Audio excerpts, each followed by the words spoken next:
मराठी नाही. आणि ह्या दोघांना त्या काळात 1933 सालात कालांतराने जे लोक गादीवर आले त्यापैकी आमचे बापूसाहेब महाराज 1933 सालात आणि तिकडे अहिल्याबाई होळकर आली गादीवर. या दोघांना लहान मोठी संस्थाना असताना राणी व्हिक्टोरियाबाईने 1933 सालात भारत स्वतंत्र नसताना कोणत्याही राजकीय पक्षाचा, संघटनेचा, मंत्रिमंडळाचा काही संबंध नसताना आमचे बापूसाहेब महाराज आणि अहिल्याबाईला आकाशाच्या पलीकडला पुरस्कार दिला. तो आजही अबाधित आहे. त्या पुरस्काराचं नाव आहे पुण्यश्लोक. हे मूळ आहे त्याचं. त्यानंतर ही आम्हाला लागली पहिली राजमाता ताराबाबा. 1971 सालात जन्म, 90 सालात लग्न आणि 6 वर्षाच्या राजकीय कारकिर्दीत संस्थांची पडताळणी करताना पाण्याचं दुर्भिक्ष तुटवडा लक्षात घेऊन तिथून आंबोलीच्या घाटातून केसरी, फणसवडे, दानोलीच्या भागातून, डोंगरमाथ्यातून, नदी जाळ्यातून पाण्याचा वॉटर सप्लाय केला 1892. त्यानंतर त्यांनी मिस्टर बाबासाहेब सरकार यांनी सावंतवाडी न राहता सुंदरवाडी झाली पाहिजे म्हणून शहर आणि ग्रामीण भाग सुधारण्याची हिंदुस्थानात 162 वर्षापूर्वी पहिली नगरपालिका. त्या काळात श्रमजीवी लोकांना आपल्यासारख्या आत्तासारख्या मंडळी नव्हत्या. अशा परिस्थितीत आवश्यक आणि गरज असेल अशा लोकांना आपल्या प्रजाजनांना मार्केट बांधून दिली.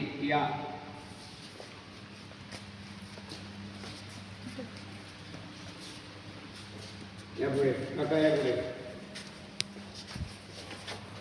हे आमचे पाचवे राजा बापूसाहेब महाराज.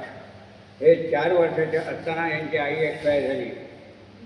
यांचा जन्म 1896 आणि त्यांचं निधन 1937 सालात.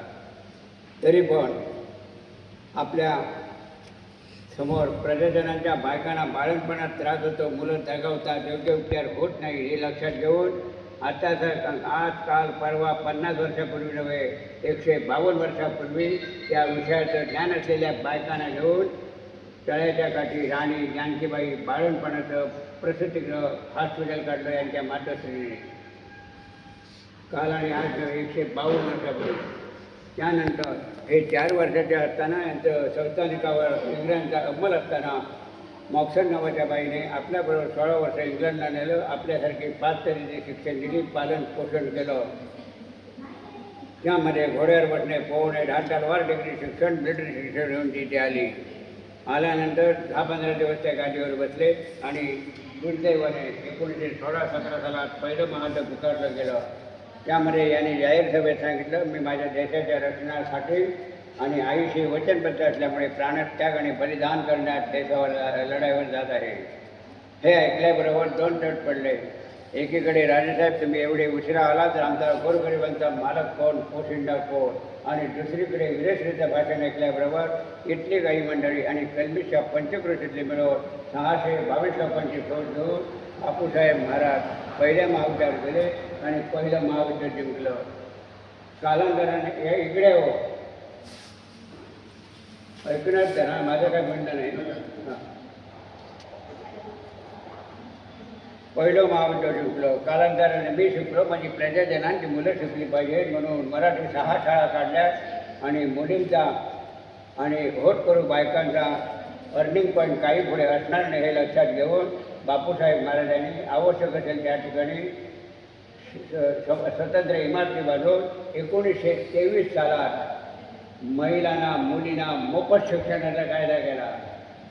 हा तुम्हाला वाईट वाटेल पण सांगतो, हे जॅकेटवाले लोक आम्ही बायकांसाठी हे केलं आणि ते केलं आणि आम्ही आपल्या टाळ्या वाटतो.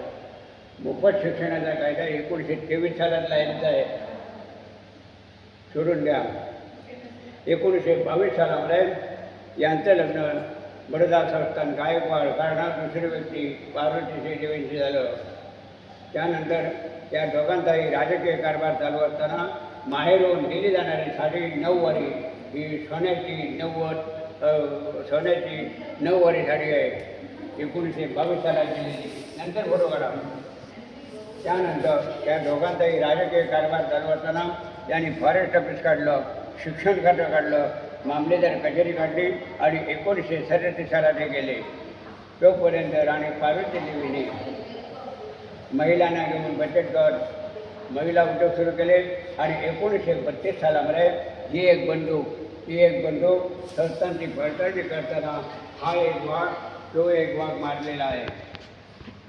त्यानंतर 1945 सालात आपल्या नावे तळ्याच्या काठी राणी पार्वती देवी हायस्कूल काढलं. 1947 सालात भारत स्वतंत्र होणारे लक्षात घेऊन इंग्रजांच्या विरोधात तडफदार भूमिकेत आपल्या एकुलत्या एका मुलाला शिवराम राजाला गाठीवर बसवलं, राज्याभिषेक केला आणि अखेरचा राजा बनवला. आणि 1.5 महिन्यानंतर भारत स्वतंत्र झाल्यानंतर संस्थानं खालसा झाली. 1952 सालामध्ये यांचं लग्न बडोदा संस्थान तिसरी व्यक्ती छत्रशिला देवी भोसले झालं. तिचं जन्म 1935 सालात, लग्न हायफा गेल्या पुणे कोरेगाव 1952 17व्या वर्षी. तिला लहानपणापासून रंगकला चित्रकलेची आवड. तिने कला जोपासली, शालेय मुलांना शिक्षण दिलं आणि जाता जाता 82 वर्षाची असताना इंग्लिश मिडियम स्कूल काढलं. मध्यंतरीच्या काळात भारत स्वतंत्र झाल्यामुळे राणी पार्वती देवीने पहिली वहिली महिला आमदार म्हणून सावंतवाडी संस्थांचा हिंदुस्थानात मान. 1960 सालामध्ये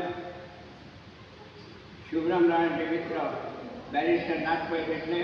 तत्पूर्वी त्यांनी आपल्या वडिलांच्या नावे श्री पंचमगंगा महाविद्यालय तळ्याच्या काठी काढलं आणि ते काढल्यानंतर हळूहळू या सिंधुदुर्ग जिल्ह्यात वेंगुर्ला कॉलेज, बाळासाहेब आंबेडकर कॉलेज, छका पाटील कॉलेज, रत्नागिरीला गोगलकर कॉलेज अशी 3.5 वर्षात 8 कॉलेजेस झाली.